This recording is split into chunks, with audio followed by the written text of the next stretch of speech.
করলো তা পুরাতন করলো, কাপড় চোপড় যা পরবেন তা পুরাতন হয়ে যাবে। ও মা আতা ফাক্তানা, যা দান করলো তা জমা হয়ে গেল, পরে পাওয়া যাবে।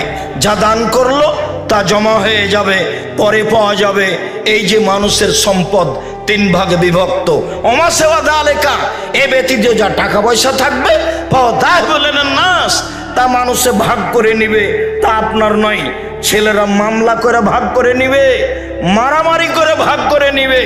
আমার দুই চোখের নিজের দেখা, আমাদের গ্রামে বাপ মরার পরে জমি জায়গা ভাগ করলো, ভাগ করতে করতে ঢেঁকিটা কেটে ভাগ করে নিয়েছে। আল্লাহর নবী বলছেন মানুষের সম্পদ তিন ভাগে বিভক্ত। এই ছেলেরা, এই বারান্দা দাঁড়িয়ে আছো তোমরা না অন্য কেউ? দেখো তো বড় ছেলেরা কোথায়? ঘরের ভিতর কেউ আছে নাকি? তোমরা কি করছো? বারান্দায় কেউ